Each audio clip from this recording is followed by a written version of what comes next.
মুখে না স্বাদ চলে গেছে, সেজন্য ভাবলাম আজকে একটা অন্যরকম খাবার তৈরি করি। আজকে একটা মজার পছন্দের খাবার বানাবো। আজকে আমি শুটকি ভর্তা করবো, যেটা আমার খুবই পছন্দ। সেজন্য আজকে আমি শুটকি ভর্তা বানাচ্ছি। পেঁয়াজটা আমি একটু গোটা গোটা রাখবো, যাতে দাঁতের নিচে পড়লে চাবাইলে একটু ভালো লাগে, অন্যরকম একটা ফ্লেভার আসে।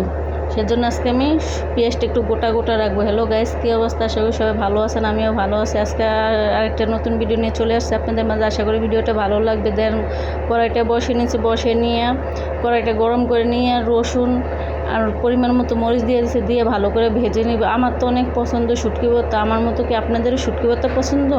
আমি তো ভর্তা পছন্দ করি, কিন্তু আমার হাত জ্বলনের ভয়ে আমি ভর্তাটা বানাতে পারি না, কারণ আমার হাতের চামড়াটা অনেক নরম। সেজন্য ভর্তা বানাতে গেলে অনেক কষ্ট হয়ে যায়। কিন্তু আমাকে কেউ যদি ভর্তা বানিয়ে দেয়, তাহলে আমার আর অন্য কিছু লাগে না, আমি এক প্লেট গরম ভাতে আগে খেয়ে ফেলবো।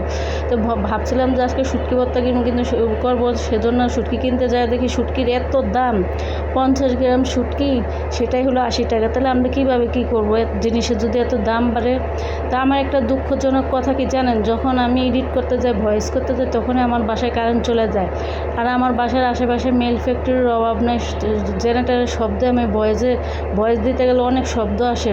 তা আপনার কোনো ভুল ত্রুটি হলে আমার ক্ষমা দৃষ্টিতে দেখবেন। কে কিছু মনে করেন, যাদের বাসার আশেপাশে কলকারখানা আছে, তারাই বুঝবেন। আমার মতো সমস্যা অবশ্যই বুঝতে পারেন যে কলকারখানা থাকলে কতটা সমস্যা। সেই জন্য জেনারেটারের শব্দ আসে যখন আমি ভয়েস দিতে যাই। দেখেন আমার শুটকি ভাজাভাজি শেষ হয়ে গেছে। আজকে আমি শুকনো ভর্তা বানাবো, কোনো তেলও ভাজি নেই, কোনো সিদ্ধ করে নেই, খালি একটু হালকা ভেজে নিয়ে এখন আমি মরিচ রসুন আগে বেটে নেব, ভালো করে মিহি করে বেটে নেব। আমার তো ওই ভর্তাটা আজকে মানে বানাইতে আসে, আর কী বলবো, মুখে পানি চলে আসতেছে। তো আমার ভর্তা দেখে আজকে কেউ যাতে পেট খারাপ না হয়, কেউ যাতে মুখে পানি না আসে। যদি পানি চলে আসে তাহলে আমার কোনো দায়ভার থাকবে না। তো দেখেন আমি বাটাবাটি শুরু করে দিছি। ব্লেন্ডার আছে, ব্লেন্ডারে ভর্তার স্বাদ একরকম, বাটাবাটির ভর্তার স্বাদ অন্যরকম। ব্লেন্ডারে ভর্তা বানালে কী হয়, একটু অন্যরকম স্বাদ আসে, পাটাতে বাটলে অন্যরকম স্বাদ আসে। সেই জন্য আমি সবসময় শিলপাটাতে বাটার চেষ্টা করি, যাতে আমি নিজে ভর্তা পছন্দ করি। সেজন্য পাটাতে বাটলে অন্যরকম একটা মজা আসে। যারা পাটা ভর্তা বানায় এখন তারা তো অবশ্যই জানে। তো এখন দেখেন আমি শুটকিগুলো নিয়ে ভালো করে ধুয়ে নিছি, নিয়ে বাটাবাটি করতেছে। আমার পানিগুলো ভাববেন না যে ময়লা, এগুলো যে রসুনের চিকলাটা পুড়ে গেছে, সেজন্য পানিটা এরকম চিকলাটা পানির উপরে ভাসা রয়েছে। তা আমার ভর্তাটা প্রায় বানানো শেষ হয়ে গেছে। পেঁয়াজগুলোতে আমি গোটা গোটা রাখছি, যাতে দাঁতের নিচে করে অন্যরকম একটা স্বাদ আসে, ফ্লেভার আসে। সেজন্য আমি পেঁয়াজটা গোটা গোটা রাখছি, মিহি করি নাই।